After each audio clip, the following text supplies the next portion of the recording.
South is special because we are all open with one another, and it's a relatively smaller community. You don't feel like a small fish in a big pond because you're getting that one-on-one interaction with a variety of different professors, a variety of different lab students. So you really do feel like you are important in the scientific progress. So I think our graduate program is set up to really provide students an environment to grow their scientific mind. And it's set up to do that in many ways. So we start with instruction in courses. That transitions to laboratory work, and there are other activities that stress more communication skills. One of the major themes the program starts off is the concept of range, really being able to understand a lot of the different disciplines of science. And then as you do that, you can kind of narrow in on your expertise and research. And along the way, you're going to have mentors helping you each day as you conduct research and really train you on the day-to-day basis of how you go about making discoveries that can then translate to clinical and basic science breakthroughs. We've got faculty that are, really kind of pushing the boundaries in a lot of different ways, and one of those is with computational work. Instead of saying, all right, let's take that to the lab, wet lab, buy all this equipment, train all these people, they can say, wait, first let's take this in silico is what they call it, and let's test this hypothesis with data that's already available. We recruit students in an interdisciplinary manner, so they'll come in the first year, and so the class will be together, and they will take a few classes that will be kind of core to all the different disciplines. And then we actually start rotations very early. So within the first half of the first semester, the students rotate to different labs. And the idea with the rotation is you get an experience. You go into the lab and you see what the people are like, you see what the mentors like, and you find a lab that fits.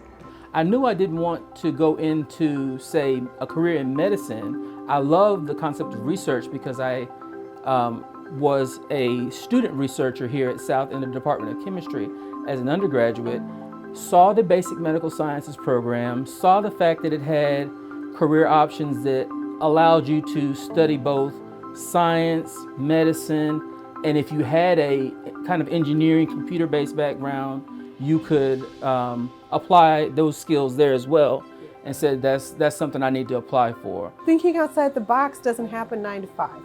I have the best ideas sometimes in the shower, I have the best ideas when I'm gardening, and that's okay. And I don't work 9 to 5, so I don't expect my students to work 9 to 5. Some days they'll work 1 to 2, and that's okay. Some days they'll work 2 a.m. to 2 p.m. I think it's really great having a small program, that there's a lot more understanding of work-life balance. You're not expected to be in the lab 15 hours a day. Your mentors understand you have a family, you have pets or children, that you can't be here on endless hours, and that it's okay to make your doctor's appointment and go there, because when does somebody not have something coming up that's stressing them out at home? We have our own, a therapist, which I think is actually very helpful, because grad school is hard. It's hard emotionally and physically, and it's stressful. And just to have our own person that we can make appointments with, and I think that's super beneficial. I think South offers every opportunity for success, whether it be the faculty and staff, whether it be giving you resources for learning and becoming a better student. The hardest thing is taking advantage of those resources and those people. So if you do that, there's no doubt that you will reach your end goals, and even more than that. Science is not linear. And I think that sometimes students get disheartened when they don't make the grade in a class they expect to make, or the experiments that they're asked to do aren't working out exactly as anticipated. Everything we do is an experiment in nature. And if we knew the answers, we wouldn't be doing the experiment. And so it pays to get comfortable with the unknown. You get to not only get to know the people around you, you get to know yourself. You get to learn what works for you, what doesn't work for you. I think that smaller places it's easier to fail and be okay with it. People don't like that. People don't like talking about the fact that sometimes things don't work out, and I think for me, realizing there were certain things that didn't work out in this environment was beneficial, because not only did it not work out here, but I had people around me who knew me well enough to say, hey, this may be why that didn't work out. Let's try this.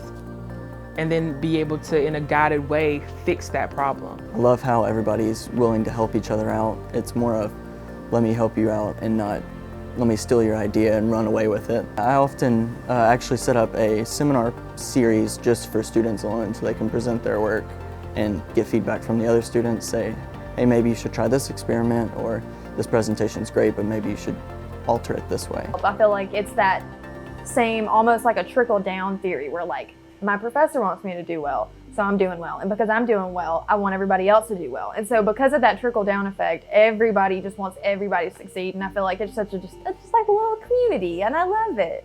Mobile in and of itself has great food, great entertainment. Mardi Gras in general has been really cool. It's like a really fun time. Like even when it happens in the end of February, beginning of March. The food is great, the people are great, and we have the beach. There's New Orleans to the left, there's the beaches and Destin to the right, but something about Mobile, like that's very calming and very familiar. I think that's all you can really ask for. Like what more do you need?